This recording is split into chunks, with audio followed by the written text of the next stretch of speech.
Shalom, Tuhan kita adalah Tuhan yang baik. Alkitab berkata di surat Yohanes, God is love, Allah adalah kasih. Karena Dia adalah kasih, kita nggak perlu ragukan bagaimana Dia mewujudkan kasihnya kepada kita. Dia merancangkan hal-hal yang baik bagi kita. Lalu kalau kita baca di Pengkhotbah 3 ayat 11a, dikatakan bahwa Ia membuat segala sesuatu menjadi indah pada waktunya. Karena itu, karena Ia baik, Dia adalah kasih, dan Ia membuat segala sesuatu menjadi indah pada waktunya, maka kita bisa berkata bahwa God is good all the time. All the time God is good. Haleluya. Hatiku haus padamu, Yesus memuaskanku. Lebih lagi tiap hari ku rindu Kau lebih lagi, Yesusku. Hatiku haus padamu, Yesus memuaskanku. Lebih lagi setiap hari ku rindu Kau lebih lagi, Yesusku. Hatiku haus padamu, Yesus memuaskanku. Lebih lagi setiap hari ku rindu Kau lebih lagi, Yesus. Lebih lagi setiap hari ku rindu Kau lebih lagi, Yesus. Lebih lagi setiap hari ku rindu Kau lebih lagi, Yesus.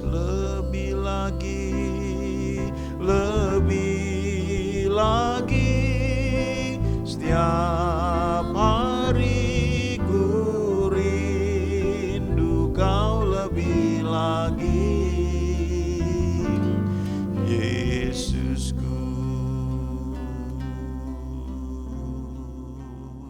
Banyak hal bisa kita pelajari dari Daud, dan ini sangat mewakili, ya. Artinya begini, Daud itu orang yang tidak sempurna.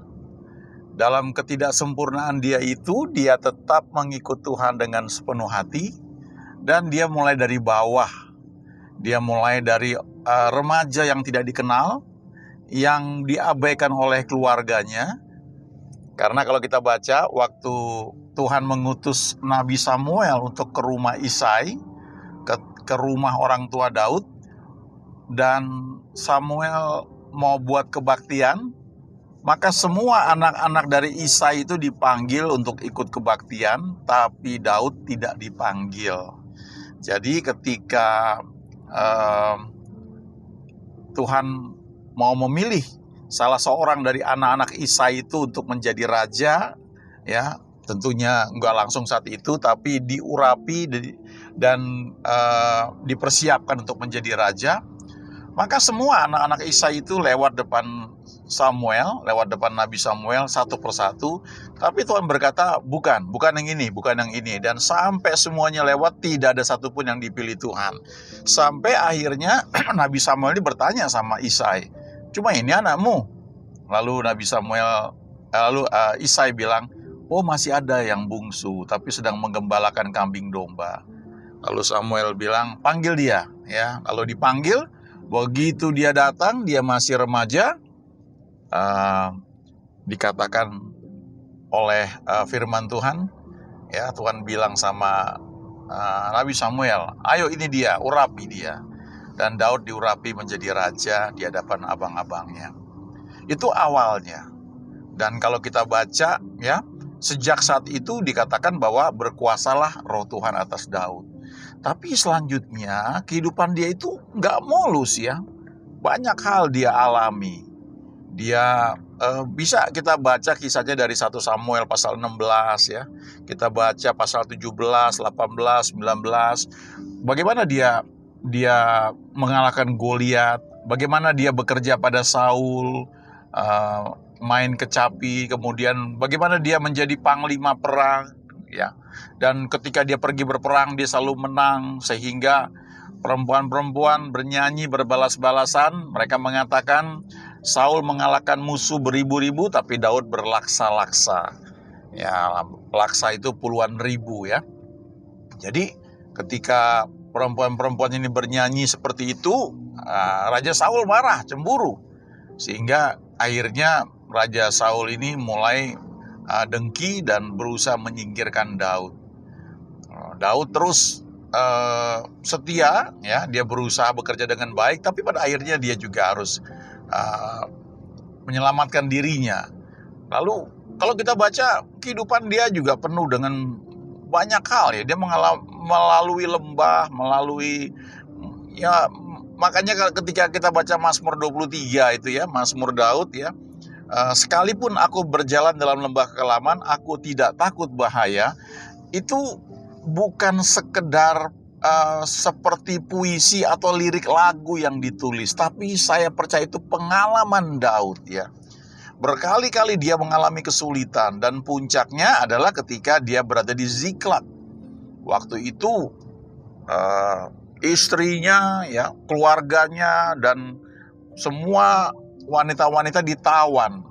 Dan di situ kalau kita baca, ya, di 1 Samuel pasal 30, pasal 31, kita akan melihat bagaimana Daud sangat terjepit karena rakyat mengancam mau melempari dia dengan batu. Tapi ada satu kalimat yang menarik, ya. Dikatakan di situ bahwa Daud menguatkan kepercayaannya kepada Tuhan. Dia sudah terbiasa bergantung sama Tuhan. Dia sudah terbiasa untuk mempercayakan hidupnya pada Tuhan. Dia tahu dia diurapi menjadi raja. Dia tahu bahwa dia akan menjadi raja. Tapi situasi yang dia hadapi nampaknya gak masuk akal. Nampaknya kontradiksi. Ya, kalau biasanya kan secara umum, ya, dalam dunia pekerjaan lah, ya.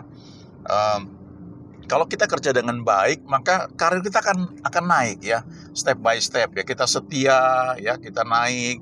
Seperti cerita Yusuf mungkin, ya, seperti dia bekerja, maka dia tuh dari bawah dia bisa naik terus. Dia kerja di rumah Potifar, dari budak yang tadinya tinggal terpisah dengan rumah tuannya, kemudian akhirnya karena dia setia, dapat dipercaya, akhirnya dia boleh tinggal di dalam. Dan belakangan dia dipercayakan seluruh harta kekayaan Potifar, ya. Dia kendalikan semua, dan sejak dia kendalikan itu, Alkitab berkata bahwa berkat Tuhan ada atas rumah Potifar, ya, atas keluarga Potifar. Kemudian dia difitnah oleh istri Potifar, dia masuk penjara. Lalu setelah sekian lama akhirnya dia menjadi penguasa di Mesir. Nah, itu ada satu contoh yang boleh dibilang, ya, wajar, ya, kecuali ketika dia itu difitnah sama istrinya Potifar. Kalau kita bekerja di satu perusahaan, maka kita meniti karir dan itu akan naik step by step, ya. Mungkin menjadi supervisor, tadinya karyawan biasa, jadi supervisor, lalu menjadi mungkin junior manager, ya, atau manajer satu bagian, lalu nanti menjadi senior manager atau menjadi GM, ya, lalu menjadi direktur, lalu menjadi direktur utama, dan seterusnya. Itu hal yang boleh dibilang wajar, ya, dan itu berlaku secara umum, ya. Tapi kalau kita lihat kehidupan Daud, dia sudah diurapi menjadi raja, maka seharusnya secara logika ya, kalau kita bandingkan dengan pekerjaan di dunia, maka Raja Saul mungkin harusnya ya tidak benci dia ya. Tapi ini kalau kita baca, kita lihat Raja Saul benci dia mau disingkirkan. Tapi Alkitab menunjukkan bahwa Daud ini terus bergantung sama Tuhan. Dan di 1 Samuel pasal-pasal terakhir itu ya, sebelum masuk ke kitab 2 Samuel, kita melihat bagaimana Daud mengandalkan Tuhan.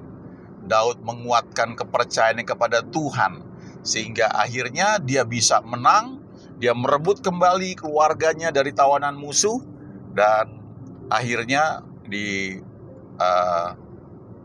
kitab berikutnya 2 Samuel kita bisa membaca Daud akhirnya menjadi raja.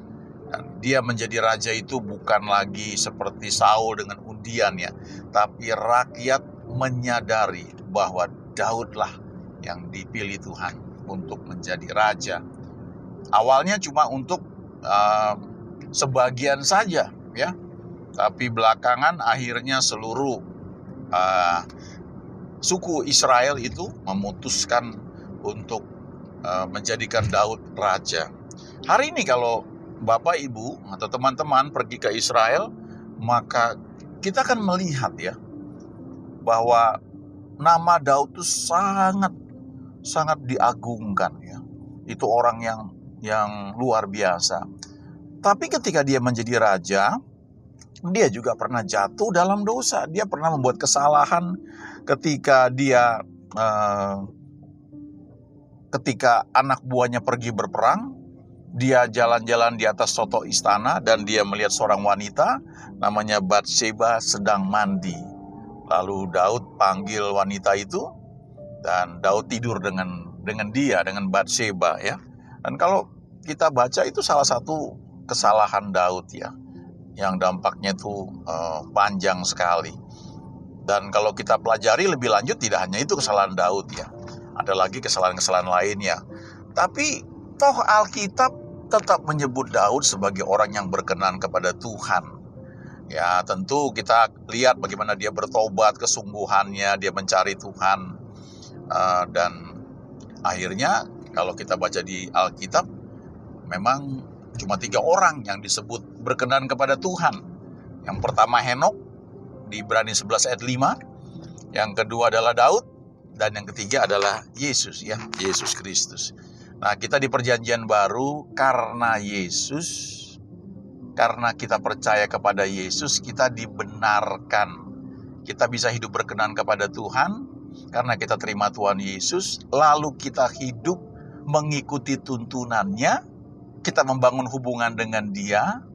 Lewat Roh Kudus kita membaca firman Tuhan, firman itu menjadi rema itu menimbulkan iman, dan Alkitab berkata, tanpa iman tidak mungkin orang berkenan kepada Allah. Jadi dengan hidup bergaul dengan Tuhan, kita mendengar Dia berbicara, firman yang kita baca itu menjadi rema, dari rema itu timbul iman, iman itu membuat kita melakukan apa yang Tuhan kehendaki, tentu perlu ada tindakan ya, dilakukan, maka kita bisa hidup berkenan kepada Tuhan ya. Tapi kembali ke cerita Daud, ada satu ayat di Perjanjian Lama yang bisa kita pelajari ya tentang Daud. Salah satunya ya, tentu yang lain banyak yang bisa kita pelajari. Tapi kita lihat sekarang dari Mazmur 78. Mazmur 78 ayat yang ke-72. Ya. Saya bacakanlah dari sebenarnya ini cerita kalau mau baca lebih lengkap ya dari ayat 1. Ini nyanyian pengajaran Asaf ya. Tapi kita bisa baca misalnya dari ayat sebelum ayat 78 ya. Ayat 69 lah misalnya ya. Dari Mazmur 78 mulai ayat 69, saya bacakan ya. Ia membangun tempat kudusnya setinggi langit, laksana bumi yang didasarkannya untuk selama-lamanya. Lalu ayat 70, perhatikan. Dipilihnya Daud hambanya, diambilnya dia dari antara kandang-kandang kambing domba. Ya, ini ketika Daud dipilih, dia sedang mengembalakan kambing domba yang katanya cuma 2-3 ekor itu, ya. Jadi di sini kita melihat ya, ada satu prinsip kesetiaan yang Daud miliki, karena menggembalakan kambing yang cuma 2-3 ekor pun dia lakukan dengan segenap hati. Kita bisa baca itu ketika dia memberi penjelasan kepada Saul waktu dia mau melawan Goliat. Lalu ayat 71 dari Mazmur 78 ini, dari tempat domba-domba yang menyusui didatangkannya dia untuk menggembalakan Yakub umatnya dan Israel miliknya sendiri. Jadi kalau kita lihat di sini ayat 69 ini, Tuhan membangun tempat kudusnya. Dia yang membangun, dia yang punya proyek, dia yang punya suatu proyek ya. Lalu proyek itu ya perlu orang yang bisa memimpin, mengarahkan. Ini seperti begini, ada orang yang punya uang banyak ya, dia beli misalnya satu pabrik begitu ya, dia investasi, dia beli satu pabrik, lalu dia cari orang yang bisa mengelola pabrik itu. Nah, lalu dia gaji ya orang itu menjadi direktur utama misalnya untuk mengelola pabrik itu. Kira-kira seperti itu. Jadi Tuhan membangun tempat kudusnya, lalu dia cari orang untuk bisa menggembalakan umatnya. Dan Daudlah yang dipilih. Dan Daud itu dipilih dari tempat domba-domba yang menyusui.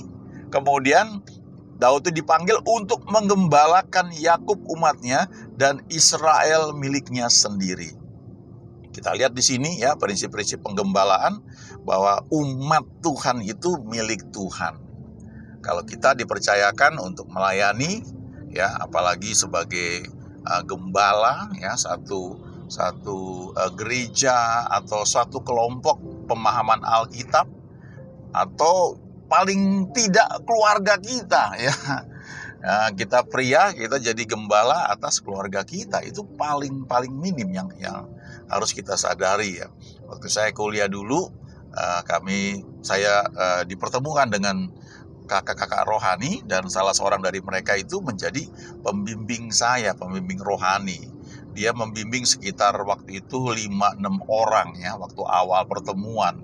Tapi setelah sekian lama berkurang, tinggal 4 orang, belakangan tinggal 3, dan kemudian tinggal 2, saya dengan teman saya.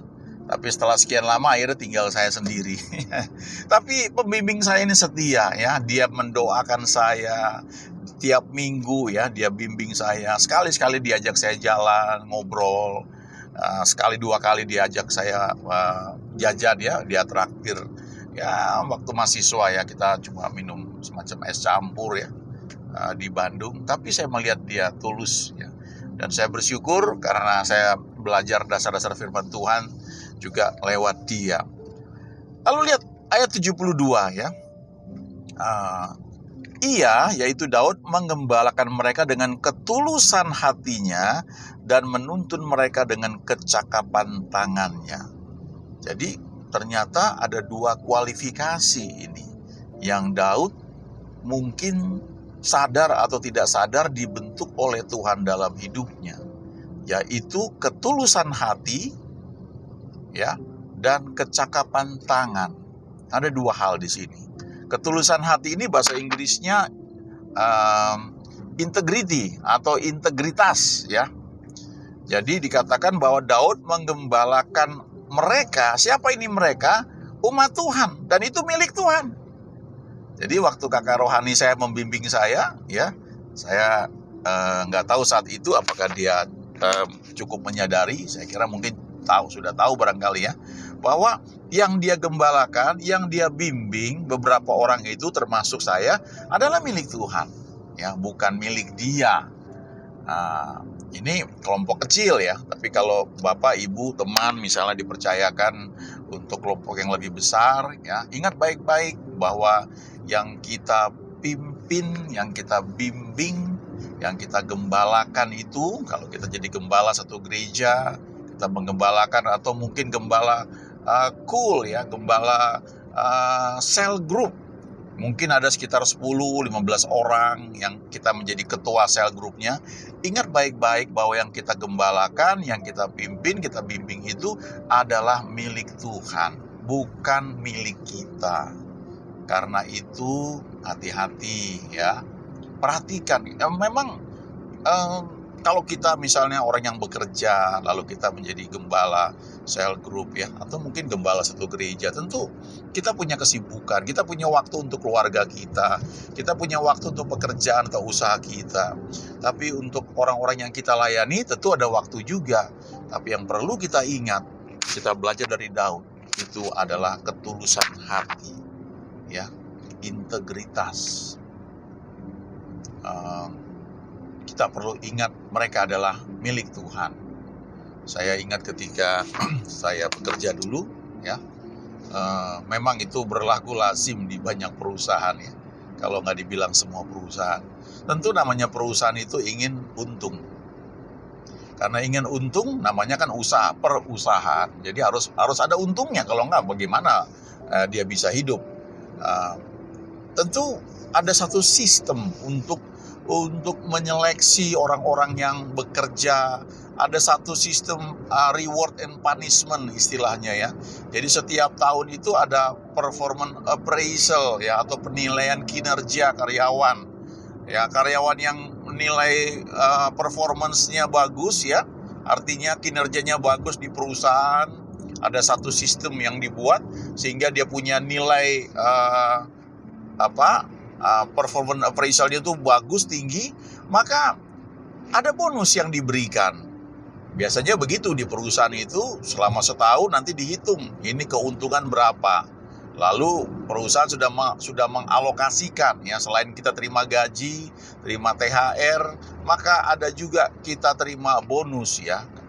Kalau perusahaannya untung tahun tersebut, maka tahun depannya akan dibagikan bonus. Sudah dihitung bonusnya sekian. Nah, supaya adil, bonus itu akan dibagikan dengan satu sistem dengan melihat berapa nilai performance appraisal masing-masing karyawan. Lalu atasan masing-masing akan memanggil anak buahnya dan melakukan tanya jawab dan sebagainya. Lalu ada form yang perlu diisi sampai nanti ketemu masing-masing nilai performance appraisal dari karyawan tersebut. Lalu diajukan. Nah, nanti akan dilihat ya. Misalnya yang nilainya bagus bisa dapat nanti 2 bulan gaji, 3 bulan gaji.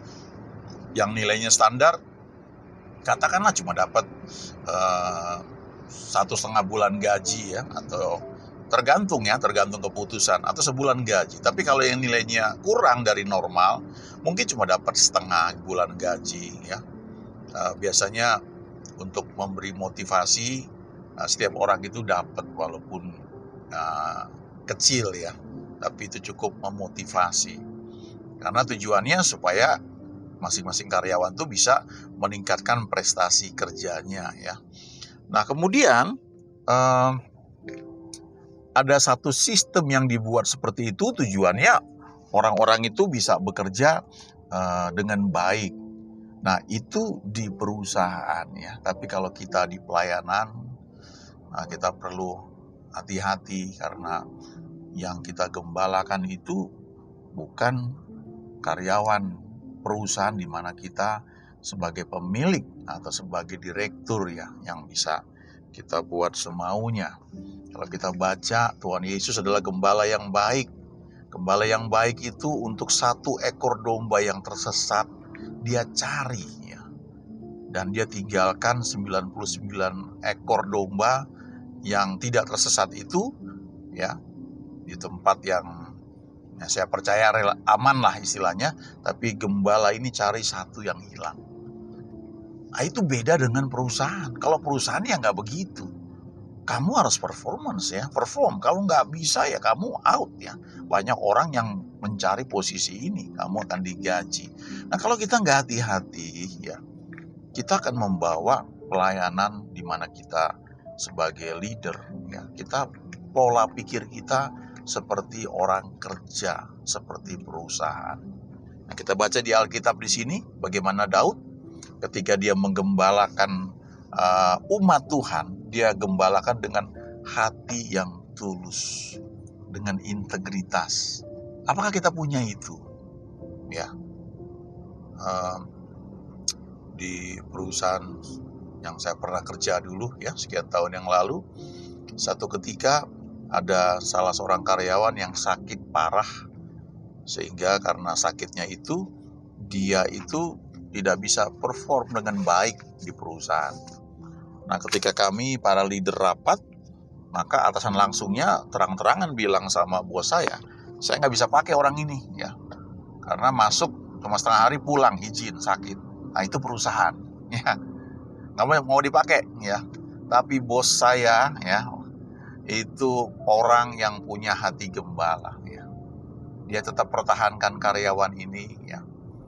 Bahkan dia bantu dengan uang pribadi dia untuk karyawan ini berobat, sampai ketika akhirnya karyawan ini sembuh ya, karena hadir di satu kebaktian KKR, dan dia disembuhkan dengan mujizat, dan dia bisa bekerja lagi dengan baik sebelum akhirnya setelah sekian tahun kemudian dia resign atau dia berhenti, tapi dia sehat ya. Nah, ini contoh orang, bahkan ini pemilik perusahaan dan juga dia direktur, tapi dia punya hati gembala. Wah, luar biasa. Bapak Ibu ya, teman-teman, coba lihat Daud, kenapa dia disebut berkenan kepada Tuhan. Ada banyak hal mungkin yang kita bisa pelajari, tapi salah satunya adalah dia tahu dia menggembalakan umat pilihan Tuhan ya. Dan dia gembalakan dengan hati yang tulus. Kalau di perusahaan, kalau kita mau singkirkan orang itu ada banyak triknya ya. Ya, orang-orang yang sangat pandai, pinter ya. Saya punya teman pernah cerita, gimana kamu disingkirkan ya, kalau bos nggak suka, dia dikasih posisi ya, tapi tidak dikasih otoritas ya. Biasanya orang ini selalu bisa punya ide-ide, dia dikasih posisi yang dimana dia nggak bisa ngomong, dia nggak bisa keluarkan ide dia, dikasih gaji gede, gajinya besar, tapi orang ini nggak betah, akhirnya keluar, resign. Tapi ada orang-orang yang kalau digituin malah seneng ya, makan gaji buta istilahnya. Nah, orang seperti itu ada lagi caranya yang lain ya. Orang itu ya dari misalnya hasil performa appraisalnya memang jelek ya, jadi gajinya nggak naik misalnya, bonusnya ya kecil sekali kalaupun dapatnya. Kemudian mungkin dia dipindahkan di bagian yang mungkin bisa nggak nyaman buat dia. Nah, tujuannya apa? Supaya dia nggak betah ya. Dia nggak betah, dia keluar.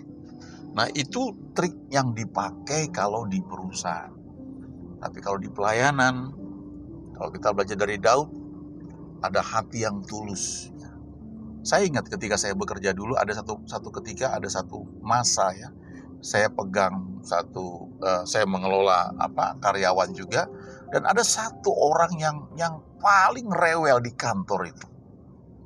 Kita mau pecat dia nggak bisa ya, karena nanti kena peraturan ya, dan dia tahu hal itu ya. Kan orang ini makin bertingkah. Apa yang saya buat nih? Karena saya kenal Tuhan ya, saya berdoa saja ya. Dan satu ketika dia masuk ke ruangan saya, dia marah-marah karena dia dihina sama salah seorang teman di kantor ya. Dan dia bilang, "Pak, saya tersinggung, Pak. Saya mau berhenti kerja." "Oh, kenapa?" Dia bilang, "Saya dibilang nggak bisa buat ini." Dia tersinggung ya, orangnya egonya tinggi. Lalu saya bilang, "Oh, kalau gitu Bapak harus buat surat pengunduran diri." "Oh, nggak mau, Pak, saya nggak mau mengundurkan diri." Jadi gimana? "Saya mau berhenti aja." Itu saya ingat, itu lucu ya. Tapi akhirnya langsung besoknya dia nggak masuk lagi ya. Sampai saya sudah pindah dari perusahaan itu, orang itu nggak pernah masuk lagi. Itu orang yang kami mau keluarkan karena orang ini buat masalah banyak. Tapi saya melihat, luar biasa ya. Saya percaya kuasa doa ya, saya gunakan itu di sana juga. Dan secara hati pada saat itu saya juga tidak salah ya, karena dia yang minta berhenti ya, bukan saya yang mengeluarkan dia. Nah, bagaimana kalau di pelayanan ya? Bapak Ibu coba ya, renungkan ini ya. Saya satu ketika bertahun-tahun yang lalu saya baca ini, saya melihat ini salah satu kualifikasi yang Daud punya. Dia menggembalakan umat Tuhan ya, bukan milik dia, itu umat milik Tuhan, dengan hati yang tulus, dan kemudian ia menuntun mereka dengan kecakapan tangannya, dengan skill. Nah, kita kadang-kadang kalau tidak hati-hati ya, di pelayanan itu kita lebih menekankan skill. Skill itu perlu ya, itu belajar manajemen, memanage orang. Kalau kita di pelayanan musik ya, kita perlu punya skill untuk bisa main musik dengan baik. Kita menguasai kunci-kunci dengan baik. Ketika kita dalam misalnya pelayanan, lalu worship leader minta kuncinya dinaikkan, kita nggak kesulitan pindah kunci. Dari C misalnya ke D, main di D, pindah ke E ke F, kita nggak sulit ya. Kita nggak perlu pakai transpose ya. Karena di zaman sekarang ini, kalau kita hanya bisa main di kunci C, nanti mau main di kunci G, ya kita tinggal pakai transpose saja. Ya. Tapi itu ya bukannya nggak boleh ya. Tapi kalau kita bisa main di semua kunci dengan baik, di mana orang-orang musisi profesional main seperti itu, kenapa kita nggak buat seperti itu ya? Punya skill yang bagus. Tapi skill aja nggak cukup. Perlu punya integritas ya. Punya hati yang tulus. Itu yang membedakan pelayanan di gereja atau di banyak tempat dengan dunia usaha, dengan dunia selebriti ya, dunia musik secara umum, di mana orang-orang itu mementingkan penampilan ya, skill yang hebat. Tapi kalau kita bicara soal pelayanan, kita bicara soal gereja, itu umat Tuhan, milik Tuhan. Dan Daud dipilih oleh Tuhan. Yang pertama dikatakan dia punya hati yang tulus, punya integritas dalam menggembalakan umat Tuhan. Lalu dia punya skill. Dua-duanya perlu, tapi yang nomor satu itu integritas. Ya, kita bisa belajar di sini. Orang yang disebut berkenan kepada Tuhan ini ternyata adalah orang yang tulus, orang yang punya integritas, dan dia juga punya skill. Kami mengucap syukur untuk apa yang kami baca pada pagi hari ini. Ajari kami lebih jauh lagi, sehingga kami boleh hidup menyenangkan Engkau senantiasa. Kami belajar dari Daud, ada integritas dan ada skill, ada kemampuan, ada kecakapan tangan. Terima kasih, dalam nama Yesus kami berdoa. Amin.